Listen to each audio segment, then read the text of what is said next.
ഇയ്യോബ് തൻ്റെ സ്നേഹിതന്മാർക്ക് വേണ്ടി പ്രാർത്ഥിച്ചപ്പോൾ യഹോവ അവൻ്റെ സ്ഥിതിക്ക് ഭേദം വരുത്തി. Praise God.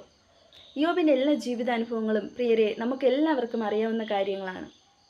ഇയ്യോബിൻ്റെ ജീവിതത്തിൽ വന്ന കഷ്ടങ്ങൾ, പ്രയാസങ്ങൾ, പ്രതിസന്ധികൾ, ഒറ്റപ്പെടലുകൾ, ആമേൻ, തകർച്ചകൾ, നഷ്ടപ്പെടലുകൾ, സകലതും ഇയ്യോബിൻ്റെ ജീവിതത്തിൽ കടന്നു വന്നെങ്കിലും ദൈവത്തെ വിട്ട് മാറുവാൻ ഇയ്യോബ് തയ്യാറായില്ല. ആമേൻ.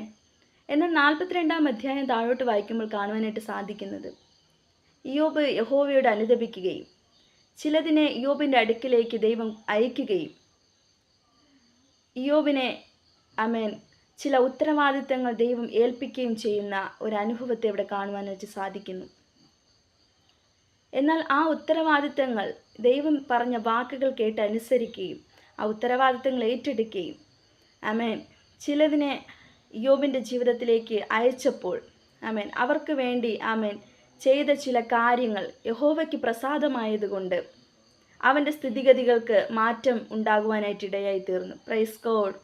പ്രിയ ദൈവമക്കളെ, നിങ്ങൾ പ്രതീക്ഷിക്കാതെ ചിലതിനെ നിങ്ങളുടെ അടുക്കിലേക്ക് ദൈവം അയക്കും. എന്നാൽ നിങ്ങൾ അതിനെ ചേർത്ത് പിടിക്കുക.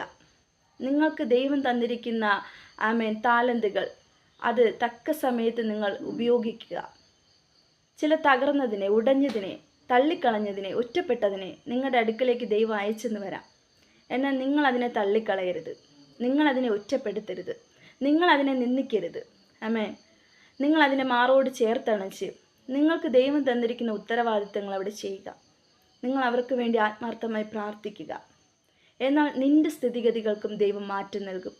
ഏതെല്ലാം വിഷയത്തിലാണോ നീ ഭാരപ്പെടുന്നത്, ആമേൻ, ദൈവം തന്നിരിക്കുന്ന ആ ഉത്തരവാദിത്തങ്ങളിലേക്ക് ദൈവത്തിൻ്റെ വാക്ക് പ്രകാരം അനുസരിച്ച് കടക്കുകയും ചില നന്മകൾ നിൻ്റെ ജീവിതത്തിൽ ലഭിക്കണമെങ്കിൽ നിനക്ക് ദൈവം തന്നിരിക്കുന്ന കൃപകൾ, താലന്തുകൾ ആ തക്ക സമയത്ത് നീ ഉപയോഗിക്കുവാനായിട്ട് ഇടയായി തീരണം. ഇയ്യോബിൻ്റെ ജീവിതത്തിൽ നഷ്ടപ്പെട്ടു പോയ അനുഗ്രഹങ്ങൾ, നന്മകൾ, സമ്പത്തുകൾ, തലമുറകൾ ഇതെല്ലാം ലഭിച്ചത് ഇയ്യോബ് തൻ്റെ സ്നേഹിതന്മാർക്ക് വേണ്ടി ആത്മാർത്ഥമായി പ്രാർത്ഥിച്ചു. ദൈവം ചിലതിനെയൊക്കെ അയക്കും. എന്നാൽ അതിനെയൊക്കെ നമ്മൾ നഷ്ടപ്പെടുത്തി കളയാതെ വേണം മാറോട് ചേർത്തണച്ച് ആത്മാർത്ഥമായി അവരുടെ വിഷയങ്ങൾക്ക് വേണ്ടി പ്രാർത്ഥിക്കുക.